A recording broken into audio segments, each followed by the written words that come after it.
God sees us as acceptable. God has already accepted us in His only Son, Jesus' grace. That's not because of our own merit or our performance, but because of grace, Jesus' grace.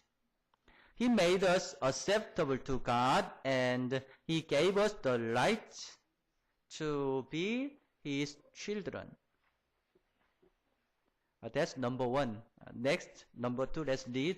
The second is God sees us as valuable.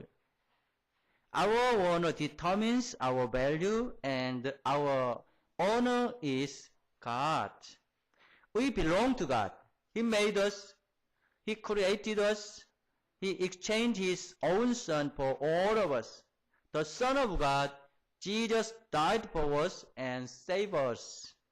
So we are so valuable in God. You and I are all so valuable. That's the number two. What's the next number three? Let's read. The third is God sees us as lovable. John 3 verse 16. Let's read together. For God so loved the world that He gave His one and only Son, that whoever believes in Him shall not perish, but have eternal life. God so loved the world, everybody in it, because He made them all. God's love for us is consistent, everlasting, and unconditional, unfailing.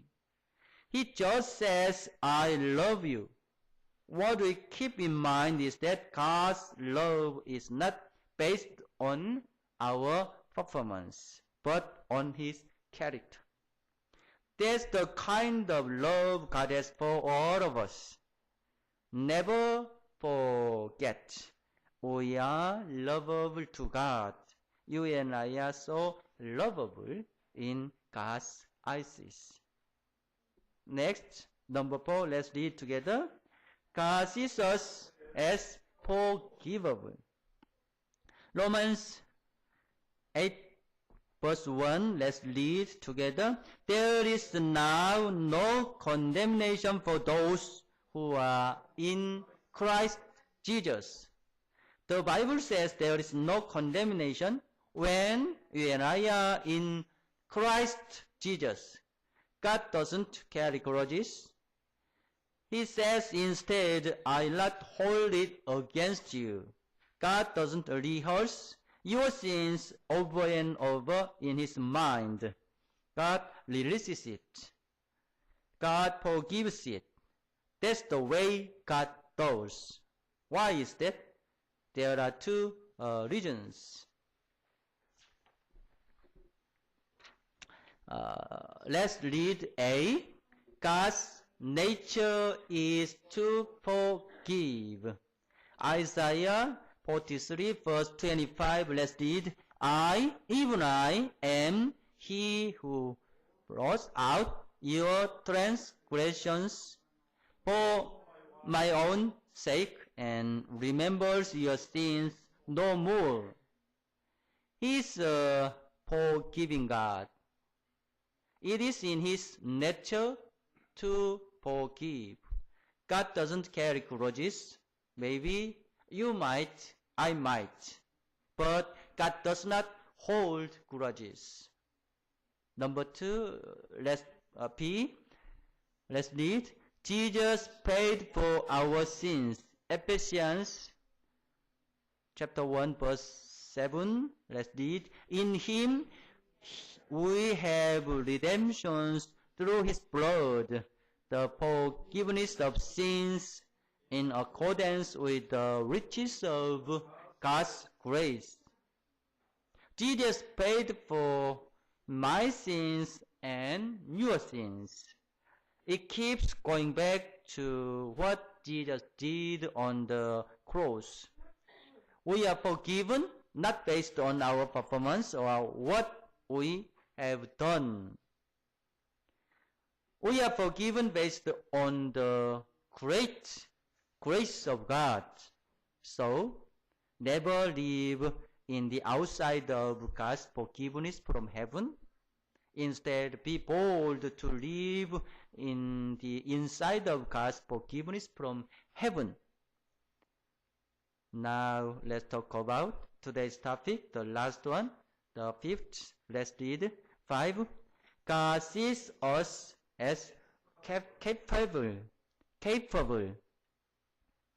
Corinthians chapter 3 verse 5 talks about this. So let's read together. Not that we are competent in ourselves to claim anything for ourselves, but our competence comes from God. There is an epidemic of low self-esteem in our society. Why is that? One of the reasons is we are continuing to replay all the tapes in our memory of what people says a long time ago about us. Studies shows that the younger you were when you were rejected, the great an impact it has on your life. And in a sense, for some of you, you have people in your life that causes you. They causes you with words like, you don't matter. You are a failure. You are never amount anything. You can do anything right like that. So, here's the question. How do you release a cause? You don't do it by focusing on the cause. You don't do it by thinking about what they said all the time. And you don't even do it by thinking, I'm going to prove them wrong. You are still trying to build your life on negatives. You can do it. You can do it by building your life on positive. You begin to focus instead on the truth. You start affirming the truth. You start believing what God says about you, and God says you are capable. I don't care what anybody else says about you. I don't care what you think about you. God says you are capable. He has created you for purpose. God has a purpose for your life. Here is the key word today. Impact 2 reasons why every one of us is capable. Let's read A. Because we have God's word for insight and wisdom in our lives. 2 Timothy chapter 3, 16 to 17. Let's read. All scripture is God's breathed and is useful for teaching, rebuking, correcting, and training in righteousness, so that the man of God may be truthfully equipped for every good work. What a gift God has given us in this book, the Bible. It's given to help us live the kind of life He wants us to live, to make us capable to live that life.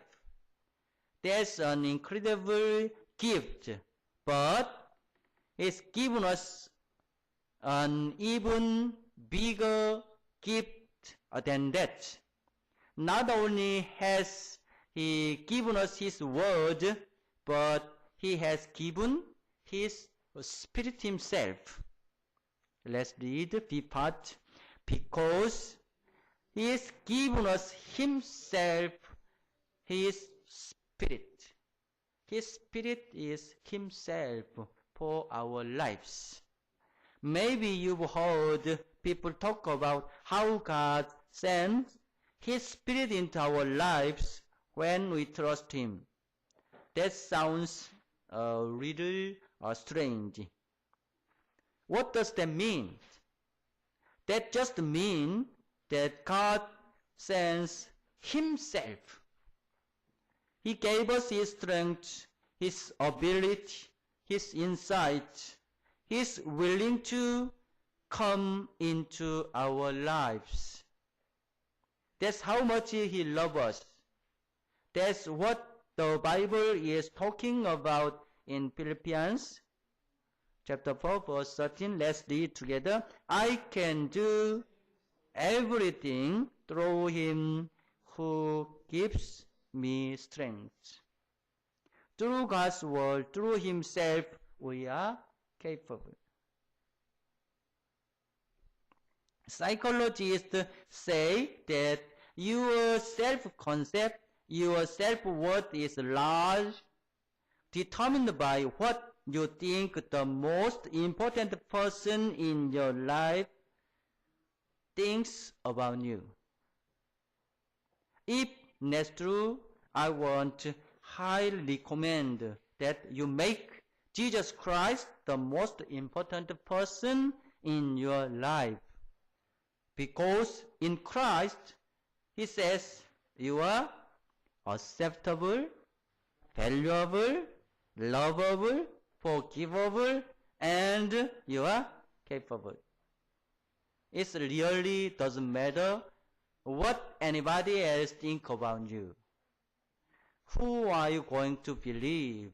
God or that imperfect person? And the bigger question is, who are you going to report? The approval of other people? Maybe they'll be inconsistent and conditional. While you live the rest of your life for God who says you are acceptable, valuable, lovable, forgivable, and capable. You know, Scarius in Luke learned he was the child of God, and it changed his life. All the depression and all the cuts and hurts and rejection he had through his life was eliminated by the power of God's love. And no longer could people diminish his sense of dignity because he was a child of God. I don't know how you've been hurt, yet I know you have because you are a human being. I'll tell you this, that you are a liar, that you are not speaking the truth. I would say to you that when you've been hurt by others, that thus God cares, and I cares, and the church cares. We have our God Christ, who wants to help you get healed of all those hurts in your past. It starts by making Jesus Christ the most important person in your life and caring more about His opinion than anybody else. Then you start filling your mind with the truth. Here's our homework today. Take those 5 sentences for all of us. Go home and write them on your heart and my heart. Let's read together and remind the 5 topics. I am acceptable. I am valuable. I am lovable. I am forgivable. And I am capable in our Lord. Let's start affirming those every day. Let's take them with us to work or school or everywhere. Let's remind the 5 topics. And with 5 topics, let's live the fullest of God's life. God bless you. Let's pray.